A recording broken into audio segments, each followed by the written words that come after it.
and basketball analysis with over 70 years combined experience. This is the Bob Ryan and Jeff Goodman podcast. NBA, some college, a little bit of everything. You know, what can I say? But it wasn't going to happen here. The Bob Ryan, Jeff Goodman, Tanguay along for the ride pod is brought to you by Prize Picks, the exclusive daily fantasy partner of CLNS Media Network. Pick more, pick less with Prize Picks. Okay, guys, summertime. Jayson Tatum showing up, playing for the Olympic team. I think it's awesome that he's doing this. Drew Holiday as well. They're playing in Vegas. I'll start with you, Bob. I know you love this sort of international thing. How do you feel heading into Paris? Oh, I mean, we're prohibitive favorite. I can't see a country that's got enough firepower to anywhere near as good as Spain was in 08 or 12 when they gave us two very tough championship games. France as well. Although France is always a sleeping giant, they never seem to maximize their potential. I don't know if this will be a difference now at all with Wembanyama. I assume he's on that team. I haven't heard he wasn't, but but we're still properly loaded and I'm sure well coached, and I'm not worried. I think we're going to win. The question for me is who gets the other medals, and the team that I'm most concerned about, because I root for them, is Canada. I go back to '92 when I first got involved in international sport at all at the Dream Team situation, and I befriended the PR director from Canada during the Tournament of Americas, and the coach was Jay Triano, who people might know in America, and look, I just like them to be successful. They've got arguably the best backcourt in the tournament. That you can argue that Shai Gilgeous-Alexander and Jamal Murray are equal or superior to any backcourt in the world, including ours. But they don't have a quality big. And this is where our friend and colleague, Mr. Goodman, comes in. Speaking of quality bigs born in Toronto. Jeff? Yeah, Zach Edey. Zach Edey, he's the one that you could see as the future, and just had a double-double last night in the Summer League for Memphis, the number 9 pick, who a lot of people, myself included, were like, number 9, I don't know about this, with the way the game has changed or changing. And listen, he's a hell of a player. We've talked about him, quite a bit over the last couple of years. He's a hell of a player. It's just going to take the coach buying in to using him. And, again, the great thing is with Ja Morant, listen, there's few guys that were better screeners in the last 10 years in college basketball than Zach Edey. So at worst case scenario, if you're using him as a guy who, again, can free up Ja Morant, now the question is, can Zach Edey make enough shots from the perimeter to be a threat in that ball screen, offense? I don't know yet. I think he can get better because he's only played 7 years of organized basketball. Grew up as a baseball and hockey player. But yeah, I mean, you look at Canada, getting back to what you were talking about with the Olympic team, not to get off track too much into Zach Edey, Dylan Brooks, Jamal Murray, Shai Gilgeous-Alexander, RJ Barrett's solid, right? Barrett. Lou Dort, they got a lot. Andrew Nembhard, they got a lot of good perimeter guys. They're missing that one guy. I mean, your boy Kelly Olynyk might be starting at the 5 for him. Who knows? No, I mean, he's all they got that I can see. That they got a guy who I never even know existed, who's a Nigerian-born playing in your EJM. I don't even have to pronounce his name, but I didn't know anything about him. He's a big guy, but I have no idea if he's. Melvin Ejim played it. Yeah, I don't know him. And he's not a real big. He's more of like an undersized 4. Okay, fine. So I still think they got enough firepower. They ought to medal. They've never medaled. They've never gotten so much as a bronze. And I think that the time has come. Okay, now that when we weren't paying attention, there was an interesting game the other day in which Giannis took out Luka. Yeah. I.e., Greece KO'd Slovenia. And no, they beat Croatia, right? I'm sorry. But anyway, they're both. Giannis lives, Luka doesn't.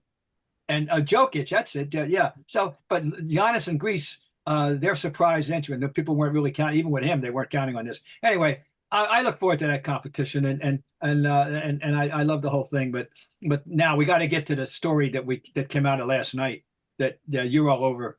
The young man from Newport, Maine, is on everybody's lips in Vegas. Right. I was texting with Tatum afterwards. Just so people know, Cooper Flagg had an outstanding day against the Olympians. 17-year-old.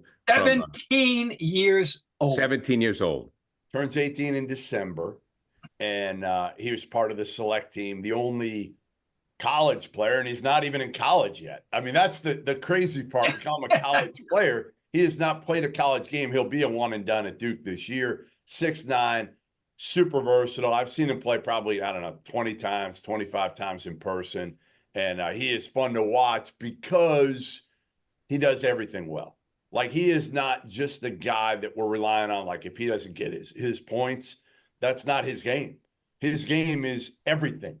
He makes people better. He can score. The one weakness of his game, guys, was his perimeter shot. And yesterday, like, he was tearing up. I mean, he was playing on the select team, which has like Jalen Duren and Brandon Miller and Jaime Jaquez and guys like that. Peyton Pritchard.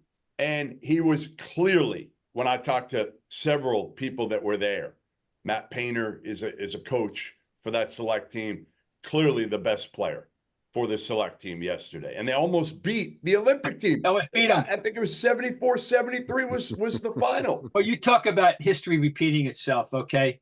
In 1992, the talk, the buzz in La Jolla when we opened up was the select team, which was then 8 collegians of note at the core 8, one of whom was Bobby Hurley. And Bobby Hurley put on a show, and they beat the Olympic team, and to the point where supposedly this Olympic team is going, "You guard him." No, I don't want to guard him. You guard him. I swear to God about Bobby Hurley, and then of course that was like Chuck Daly's dream scenario because he got their attention and they kicked their ass. I think the score was 30-2 to start the next scrimmage. Really, seriously. Right. And, oh yeah. But anyway, Bobby Hurley, and so 32 years later, we have Cooper Flagg playing the role of Bobby Hurley, except a bit a foot taller. So after a year at Duke, he's the #1 pick, right, Jeff? Yeah, most likely. I mean, it would take something crazy, somebody, again, his numbers might not be eye-popping at Duke, guys. It's not like you're going to see Cooper Flagg average like Zion did. He's not averaging 22 and 12 or something crazy. He's probably going to average 15, 16 points a game, 8 rebounds a game, 4 assists a game, 2 blocks a game. Guys, don't be surprised. This dude is an incredible shot blocker, both in the post and closing out on the perimeter. Like, he's ridiculous. So yeah, I mean, it was kind of cool to see the buzz yesterday after this performance. And that's when I texted Tatum. I'm like, was he really as good as what? Because you never know, right? You never know. And he's like, yeah, he was. And then I hit Matt Painter. And then I hit John Shire, who was there watching. Shire will coach him next year at Duke. And they all were like, no. And Painter said, and this doesn't surprise me, guys, but like his mentality, he doesn't get too high or too low. You could tell he's got shit to him. And Painter said, like, he was fearless out there against LeBron, against Tatum, against all these dudes.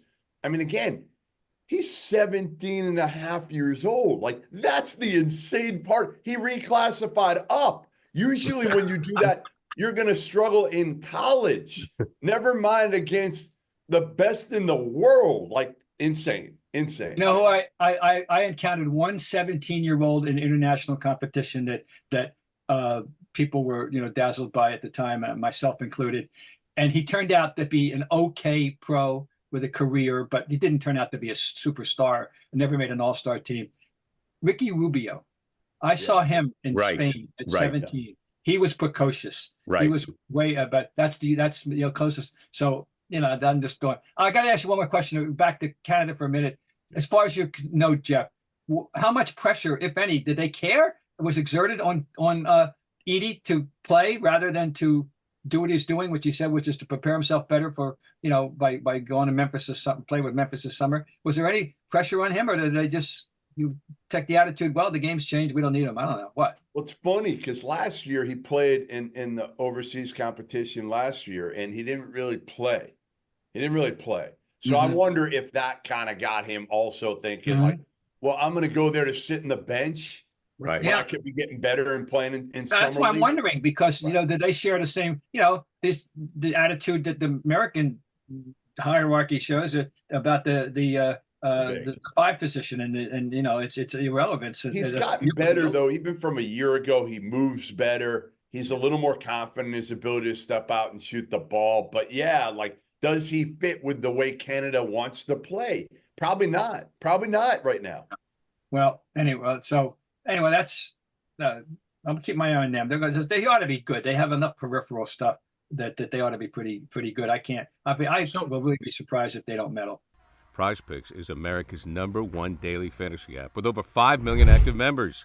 It is the easiest and most exciting way to play daily fantasy sports. Unlike other apps on Prize Picks, it's just you against the numbers.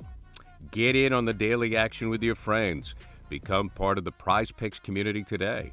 All you do is pick more or less on 2 to 6 players, their stat projections, and watch the winnings roll in.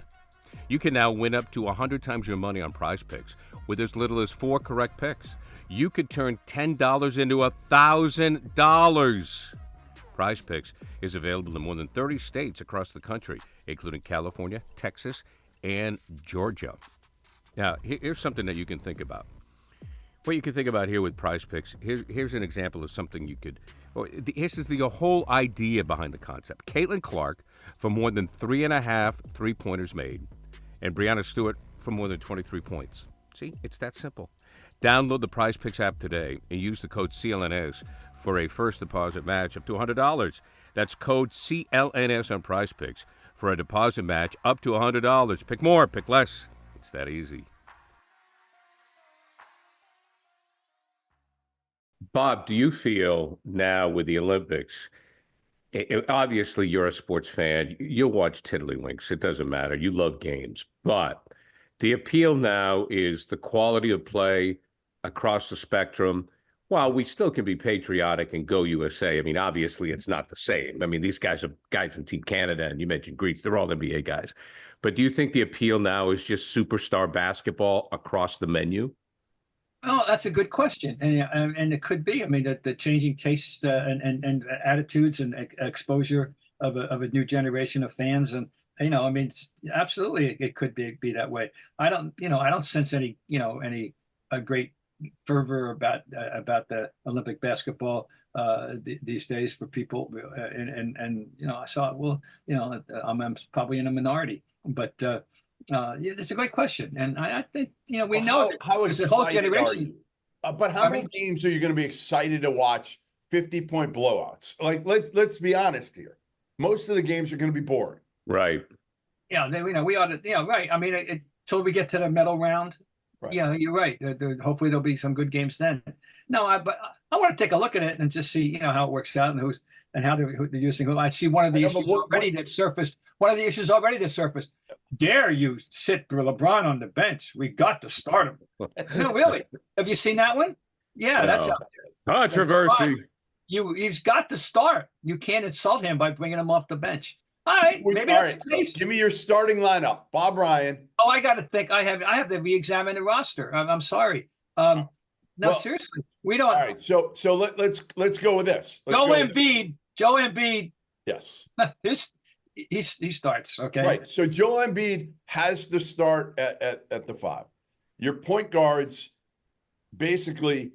By the way, did you see the quote that we haven't talked about this? The quote from Anthony Edwards. Did you see this? Right. No. He said, basically, I'm going in. I'm not changing a thing from a year ago. I'm still the number 1. I'm the guy. I'm the number 1 option. Right. Well, he came out of last summer as our best player. And by the way, we didn't win. Right. And that reminds me, so Germany is the reigning world champion. And, I guess they're going to bring back the same team, I would think, the Wagners and Daniel Tice. and Dennis Schroeder. You wonder. I think we ought to be able to put a team together to beat that bunch. Although I'm a big Wagner fan of France anyway. But that's interesting. No, yeah, and by the way, it is not as if he wasn't humbled a bit in these playoffs when it was all said and done. He should have been, right? Don't you think? No question. I mean, to me, absolutely, there's no doubt. But it's what makes him great, guys. Listen, and you guys know I was a naysayer to Anthony Edwards coming out of college. I was like, a million games. He's kind of wild. He's not a great shooter, all this. I will say it's part of what makes him great there's no doubt. I mean, Jeff, he has to have that attitude, but and you probably know him better than we do. Will he be divisive? I don't think so. I don't think he'll be like that. I'd be surprised if he's like that. But listen, again, I don't know. I don't think I'd start him. I think I'd make him earn it. I mean, I'm looking through the lineup right now. Curry's got to start. I'm saying, all right, like I probably would start LeBron. Again, I don't know how you. Why not? I don't know how you don't. And again, the question is, okay, so you go Embiid, you go Tatum, you go LeBron. Those are 3 gimmies for me. Are you starting a traditional point guard? And you don't really have a traditional point guard other than Drew Holiday, who I think you bring off the bench. So do you start Steph and LeBron? LeBron, Tatum, Embiid. I would go with those 4. And then the 5th guy. No, I mean. Well, right now there's another potential ego situation, which is Durant, who has to view himself as he's already banged up a little bit. I know he's banged up. Yeah. I was going to say, but he's already banged up. So who knows how? I don't know how serious or whether that will linger. What about this, fellas? What about Jayson Tatum, your point forward? Mr. Well, that's why you have LeBron too. See, you don't need a point guard. You got LeBron. Yeah. LeBron's going to have the ball. LeBron can run the ball. And you have Tatum and LeBron who dish the ball. That's what I think. It's what we've seen, the way we've seen Tatum play in the finals, and they won a championship. I mean, you guys know better than me. If you go walking into the Olympic Village and you got the ring, right? You got the ring. You've got some clout. And if Tatum continues to play the way he did, aside from a poor shooting performance, continues to play the way he did, Jeff, during the championship, it's going to be infectious. These guys are going to be the freaking Globetrotters passing the ball. And here's my starting 5. Okay. Curry, LeBron, Edwards, Tatum, and Embiid. Yeah. Fine. You don't need a traditional point guard on any team where LeBron exists. I mean, he's going to have and Steph. He's going to have the ball. You've got 3 guys that can dish the ball. I mean, we saw Tatum do Curry it. himself is he's the greatest shooter of all time, who, by the way, can pass and get you 10 assists when you aren't looking. Right, he'll be fine. So, his attitude, his head's always been in the right place. And I think, with Edwards playing with this group, if he gets out of line, they just won't give him the ball. Yeah, and he won't. And you need a guy like him too. You want some youth there. To me, you want some youth, some toughness. A guy who's going to talk some shit, and looks like a man. Like you roll in with that group, like right away, the other teams are going to look at him and go, "Holy shit!" Oh yeah. I mean, look, there's no doubt. Game Time is the authorized ticket marketplace of Major League Baseball, which makes getting tickets faster and easier. Prices on the Game Time app actually go down the closer it gets to the first pitch. So it's really easy. Just download the Game Time app. Okay, now to me right now, the Red Sox are the ticket you want. So go to a Red Sox game. There's nothing better than going to Fenway Park or going to a baseball game, period. So what you do is you download the Game Time app, create an account, use code CLNS for $20 off of your first purchase.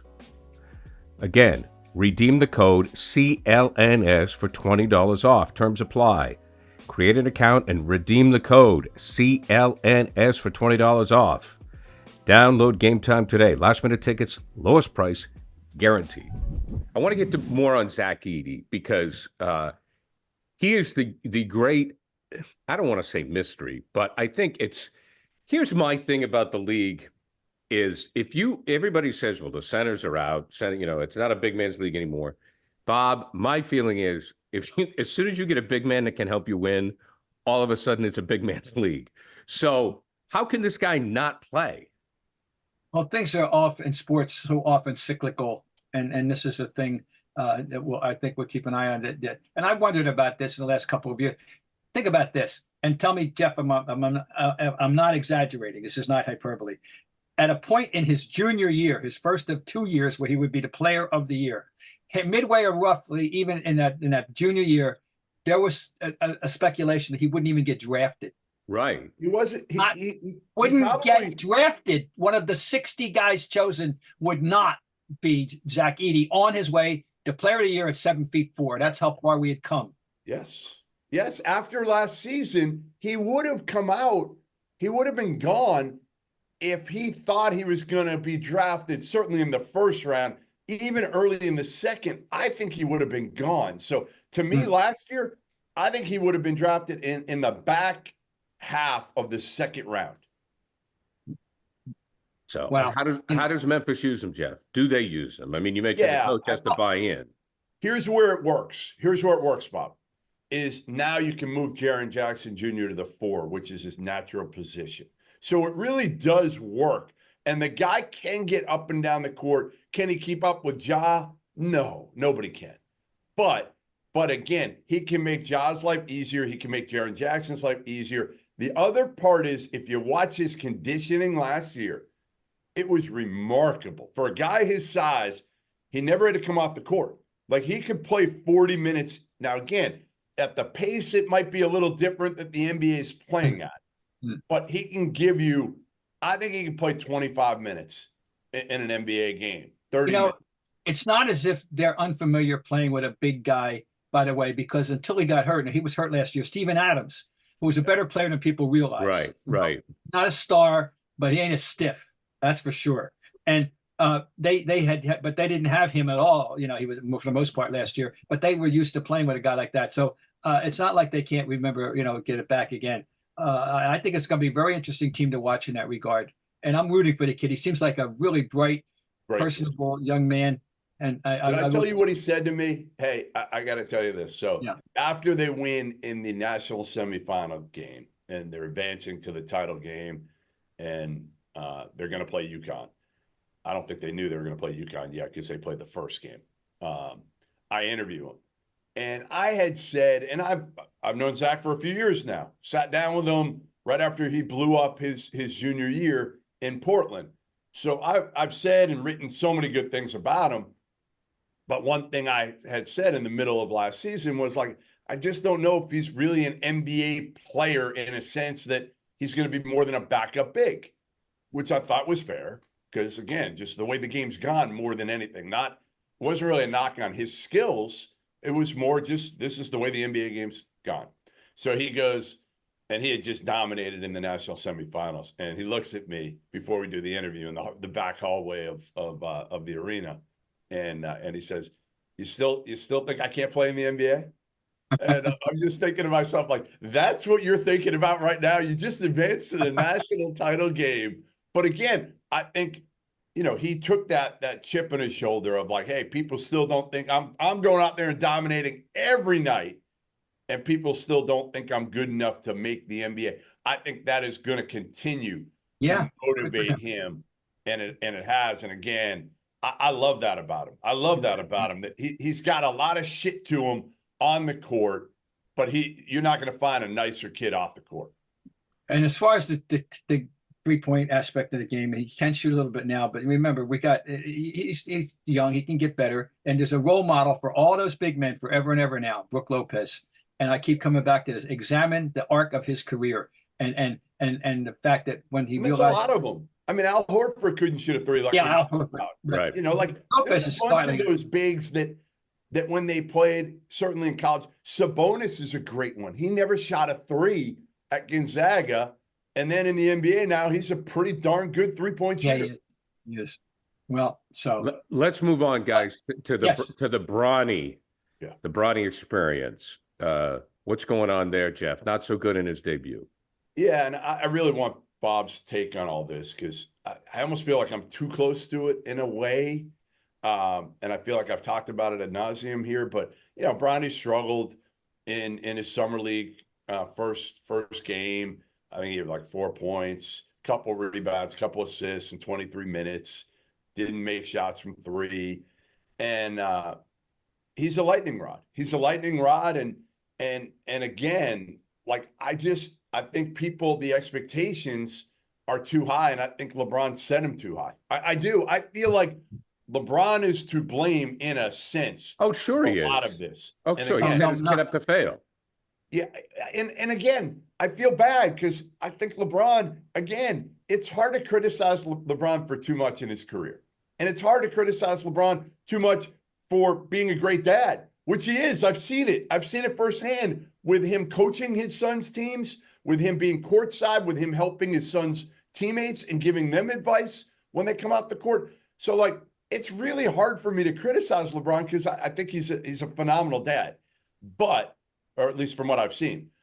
But I think he's put his son in a very, very tenuous position here by saying things like, well, Bronny could play for the Lakers last year, for saying things, for letting him be drafted at 55. Like, if I was LeBron there, I would want the pressure to be taken off my son. And I would understand how it's going to look if a kid who averaged 4.5 points a game for a losing USC team was drafted 55th. I would want to temper the expectations here as much as possible for my son, instead of raising him and now getting it to a point where, people like myself are saying like, well, he shouldn't have been picked 55th. And I know it's a 55th pick. I get it. It's not, but you got a guaranteed contract. And I know he's not the only guy to get it. I know Trace Jackson Davis got it, and Chris Livingston got it because of Rich Paul a year ago in the second round. He's not the only one, but he's more of the exception than the norm. But the eyes are on him. Bob, your take. Oh, there's little I can add to that. I've been saying from the beginning that LeBron did his son no favors, and as much as you want to allow for just any parent and anywhere in the world that sticking up for his kid, he didn't. He should have had better sense. He should know. He knows the landscape. He knows the world. Who's lived under the spotlight since he's cover of Sports Illustrated. Sure. 16 and more in American athletics lore in the last 20 years than LeBron James. The answer is nobody, and he should know this. So, it's I won't say unforgivable, but it's a shame that he didn't realize and think before he spoke in that regard. But it's done. You can't, the toothpaste out, all the analogies you want, the toothpaste in the tube, the cat's out of the bag. Yeah, it is. It's done. And now they both have to live with the consequences of it. And apparently the young man is strong and realistic. And I loved it when he came out and said he was not his goal to play with Dad. I just want to have a career. Right. And I loved it when he said that. I don't know how Dad reacted to that internally. We'll never know. But so that's all. Everything Jeff said makes perfect sense. And I'm not going to root against the kid at all. I want to root for as a human being, he deserves all the all the. Again, he's a great, by all accounts, he's a really good kid who handles himself. Yeah. So, the right but way. it's going to be. And that says something about the kid. Yeah, I'm sorry, Bob. That says something about the kid, because being LeBron James' kid, it ain't easy. I mean, that says something about the young man. Any mega celebrity in any walk of life, this kid, Right. I often have thought, would you want to be Frank Sinatra Jr.? Oh, No, boy, no. And entering into the same profession, and ultimately, and who knows what kind of what that life was like, and for him, and we can find other examples, but that was the number one in showbiz lately that you can think of as this, being Frank Sinatra Jr. Well, this is Frank Sinatra Jr. of basketball, of sport, and so yeah. It's a great analogy, Bob. It's a great analogy. Bob, as we wrap it up, Sixers-Knicks, you have some thoughts on their moves in the offseason. I always like to kid about the Daryl Moore-fication of basketball, and all that, the three, and I hate it. But I got to give the man credit for the way he's handled this offseason. I mean, they're coming after us, us up here in Boston. They're coming after us.